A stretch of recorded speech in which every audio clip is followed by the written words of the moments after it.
शिवाय नमस्तुभ्यम। आपको पहले भी कहा है, तुम्हारी भगवान से अगर देर है, भगवान के मंदिर नहीं भी जाना चाहते तो भगवान की चौखट भी दिया लगा दो, पर लगाओ। शाम के समय पर प्रदोष काल में बेलपत्री के पेड़ के नीचे, चाहे शंकर के मंदिर के दरवाजे पर या शिव मंदिर में, अगर आप प्रदोष के दिन दिया लगाते हो, सोमवार के दिन दिया लगाते हो, तो ऐसा कोई व्यक्ति नहीं जिसको मेरे देव अधिदेव महादेव, मेरा विश्वनाथ भंडार नहीं भरता हो, खाली नहीं छोड़ेगा, दे देगा, भंडार भर देगा, कमी तो नहीं रख सकता, ये पक्का। पर तुम करना ही नहीं चाह, 2-4 सोमवार करो और उसके बाद कहते महाराज जी हमने तो करा था, हमको तो मिला ही नहीं। 2-1 प्रदोष करा तुमने, अरे 1 साल करो, सारे दरबदर भी तो अपन ठोकर खाकर आए, इतना साल निकाला अपन ने, और 6 महीना 3 महीना 4 महीना भगवान से निवेदन तो करो, दिल से कहो तो सही, नी भंडार भरे तो बात दूसरी, एक बार बोलो तो। पर जगत के लोगों के सामने जाकर मत कहना, कहना तो देव अधिदेव महादेव से कहना। व्रत की एक एक चरित्र को हमको ध्यान करना। प्रदोष की कथा में लिखा है, त्रयोदशी व्रत की कथा में लिखा है, प्रदोष की व्रत की कथा में लिखा है कि सुबह ब्रह्म मुहूर्त में उठो, स्नान करो, ठीक है। केवल प्रदोष से मतलब नहीं है, एकादशी का अगर व्रत कर रहे हो तो उसमें भी वर्णन है, ब्रह्म मुहूर्त में उठो, स्नान करो, ठीक है। दूसरा, आसन लगाओ स्नान करने के बाद, काय का अभी बताया था, जम के बोलो कुसा का। कुसा के आसन में वो बलता रहती है महाराज, कुसा के आसन में वो तेज पुंजता रहती है, आपको वो बल प्राप्त होता है। तो प्रदोष व्रत का नियम जो आप ले रहे हैं, प्रदोष व्रत को जो आप श्रवण कर रहे हैं, उसको जरा ध्यान से सुनिएगा। सबसे पहले स्नान ब्रह्म मुहूर्त का, सुबह का, उसके बाद में फिर आसन पर बैठकर भगवान की भक्ति को धारण करना, शंकर का अनुमोदन करना, शिव भक्ति में डूबे रहना, शंकर का स्मरण करना, शंकर के नाम का स्मरण करते रहना, ये प्रदोष का मूल तत्व महाराज।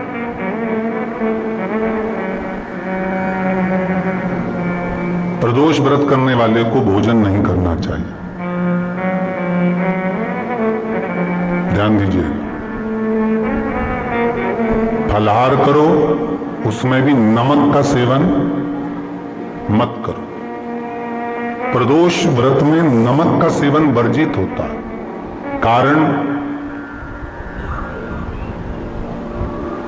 क्या कारण होता है? उसका एक कारण माना गया, नमक की वर्जितता जिस समय पर एक नगर में एक ब्राह्मणी रहती थी, बहुत भाव से सुनिएगा, प्रदोष व्रत नमक को त्यागने का भाव। प्रदोष व्रत की किताब में भी मिल जाएगा आपको, आप पढ़ेंगे तो सुना होगा आपने। एक ब्राह्मणी रहती थी एक नगर में, उसका पति नहीं था, छोटा सा बालक एक साथ में रहता, छोटा सा बालक। अब ब्राह्मण के घर की धर्म पत्नी है,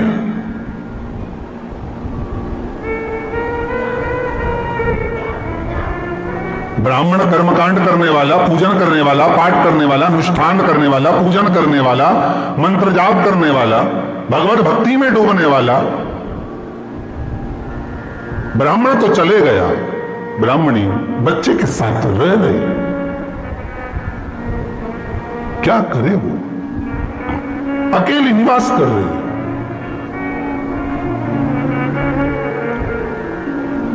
अकेली रह रही है और ब्राह्मणी बच्चे के साथ भ्रमण करती रहती, घूमती।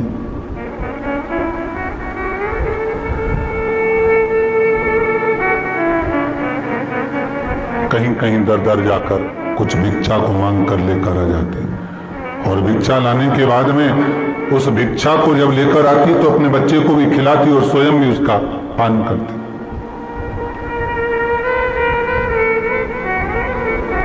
एक दिन ब्राह्मणी भ्रमण करते करते प्रदोष काल के समय पर शिव मंदिर में प्रवेश करी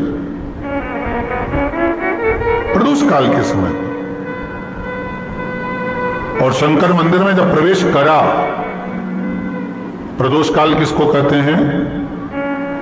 सूर्य अस्त हो रहा हो, रात्रि प्रवेश कर रही हो, दोनों का जब मिलन हो रहा हो वो प्रदोष काल कहलाता है। दोनों का जब मिलन हो रहा,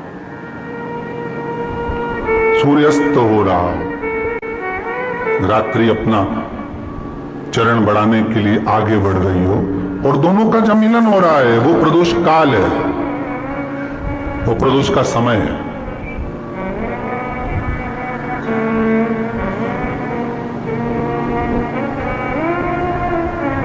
ब्राह्मणी मंदिर में प्रवेश कर रही, जब ब्राह्मणी मंदिर में प्रवेश करी, मंदिर के अंदर पहुंची, प्रदोष काल का समय था, प्रदोष का समय चल रहा था। और प्रदोष काल के उस समय में जब ब्राह्मणी ने देखा कि कोई भगवान की भक्ति में लगा हुआ है, भगवान के रस तत्व में डूबा हुआ है, आज ब्राह्मणी के पास में कुछ पदार्थ नहीं है, अपने बच्चे का पेट भरने के लिए कुछ सामग्री नहीं है, और कुछ आस लेके वो प्रवेश करी है, कुछ आस लेकर वो अंदर प्रवेश कर जाती है।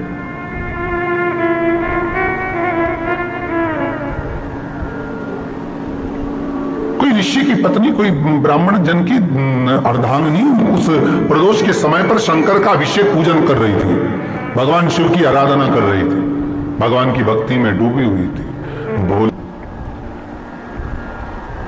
जब भगवान शिव की आराधना में डूबी हुई है, आराधना कर रही है, ये कुछ पाने के लिए चली गई, ये कुछ पाने के लिए गई और इसके मन में आया कि मुझे भोजन का कोई पदार्थ मिल जाए, मुझे कुछ भोजन मिल जाए, और जब मुझे भोजन मिल जाएगा तब मैं जो पाऊंगी अपने बच्चे को भी पाऊंगी।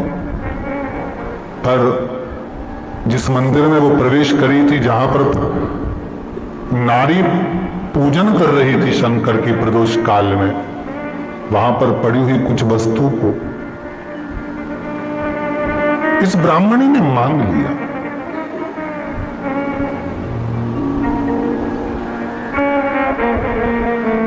मेरे बालक को बहुत भूख लगी है, मेरा बच्चा बड़ा भूखा है, इसके भोजन के लिए थोड़ी सी सामग्री दे दीजिए, इसके भोजन के लिए थोड़ा सा कुछ रस तत्व दे दीजिए। उसने उठाया थोड़ा सा पदार्थ, कुछ जो उसके पास में था वो दिया। जब दिया तो देने के बाद जब उसे प्राप्त हुआ और होने के बाद में जब वो मिल गया उसको, तो उसने उस समय पर उस पदार्थ को जैसे ही मुख में लिया, लेते ही कहा इसमें तो स्वाद नहीं है,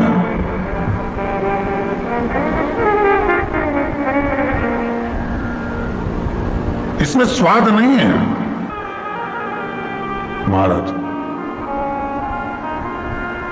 ब्राह्मणी ने जैसे ही मुख में लिया, थूक दिया, ये श्रेष्ठ नहीं है।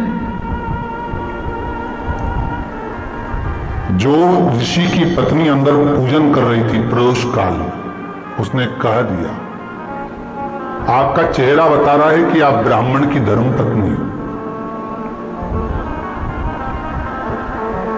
पर आज आप दर दर जाकर अगर भिक्षा मांग रही हो, दर दर जाकर अगर भीख मांग रही हो, दर दर जाकर भिक्षा को मांग रही हो, तो इसमें आपके पति का दोष नहीं है, दोष आपका है, क्योंकि आप भगवान के प्रसाद में भी जो स्वाद देखी थी ना, ये आपका एक जन्म का नहीं है, ये ना जाने कितने जन्म का है। ब्राह्मणी के मस्तिष्क में बैठ गया, ब्राह्मणी के उस का ना वो बक्कल में नहीं अक्कल में बैठ गया कि ये स्वाद नहीं देखना। इसलिए प्रदोष व्रत के अंतर्गत ब्राह्मणी ने उस दिन से विचार कर लिया कि जैसे आप पूजन कर रही हो, जैसे आप अर्चना कर रही हो, जैसे आप आराधना कर रही हो, ऐसी आराधना, ऐसी पूजन, ऐसी भक्ति में भी करूंगी, ऐसी आराधना में भी करूंगी। अब मैं स्वाद नहीं देखूंगी, तो प्रदोष व्रत करने वाले को ध्यान रखना चाहिए कि नमक का सेवन ना करे, नमक को ना पाए, भोजन ना करे, फलाहार करिए, फल का आहार करिए, प्रयास करिए। और यदि आपने व्रत का ले लिया भोजन का कि हम तो एक टाइम फलाहार करेंगे, एक टाइम भोजन करेंगे, ऐसा भी कई लोग प्रदोष ले लेते हैं, तो वो बात आपकी है, आप तक रखना, ठीक है, अपने मन तक। ठीक है, बाबा आपकी मनोकामना पूर्ण करे, वो भी भाव। आपको पहले भी कहा है, तुम्हारी भगवान से अगर देर है, भगवान के मंदिर नहीं भी जाना चाहते तो भगवान की चौखट नहीं दिया लगा दो, पर लगाओ। शाम के समय पर प्रदोष काल में बेलपत्री के पेड़ के नीचे, चाहे शंकर के मंदिर के दरवाजे पर या शिव मंदिर में, अगर आप प्रदोष के दिन दिया लगाते हो, सोमवार के दिन दिया लगाते हो, तो ऐसा कोई व्यक्ति नहीं जिसको मेरे देव अधिदेव महादेव मेरा विश्वनाथ भंडार नहीं भरता हो, खाली नहीं छोड़ेगा, दे देगा, भंडार भर देगा। कमी तो नहीं रख सकता, ये पक्का, पर तुम करना ही नहीं चाह। 2-4 सोमवार करो और उसके बाद कहते महाराज जी हमने तो करा था, हमको तो मिला ही नहीं। 2-1 प्रदोष करा तुमने, अरे 1 साल करो, सारे दरबदर भी तो अपन ठोकर खा कर आए, इतना साल निकाला अपन ने, और 6 महीना, 3 महीना, 4 महीना भगवान से निवेदन तो करो, दिल से कहो तो सही, नी भंडार भरे तो बात दूसरी, एक बार बोलो तो। पर जगत के लोगों के सामने जाकर मत कहना, कहना तो देव अधिदेव महादेव से कहना। अब वो राजकुमार ने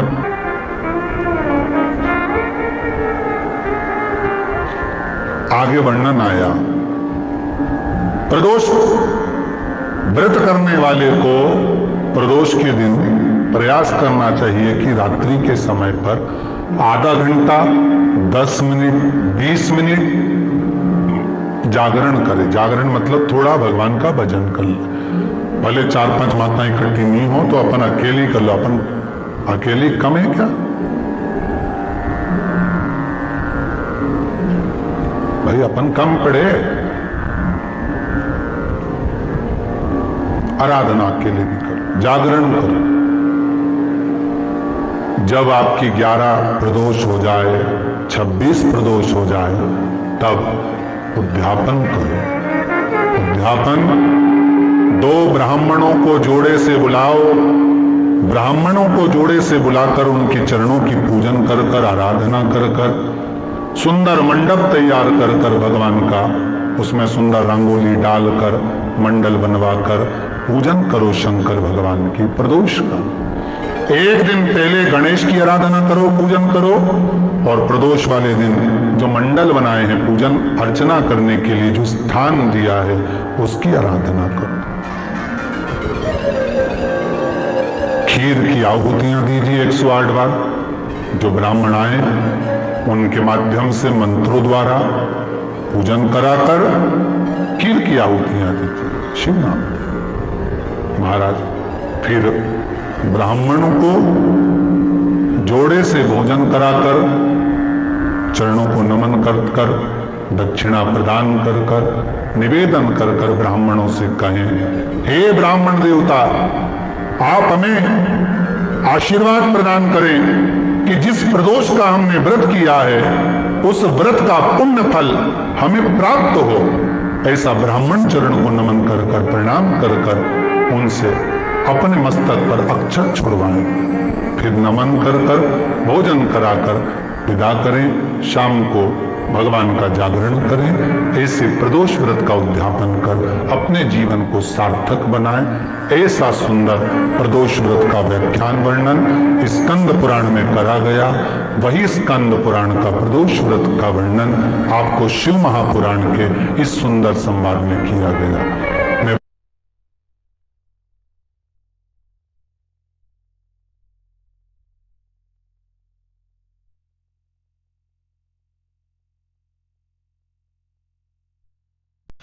वीडियो पसंद आया हो तो चैनल को लाइक करें और सब्सक्राइब करें।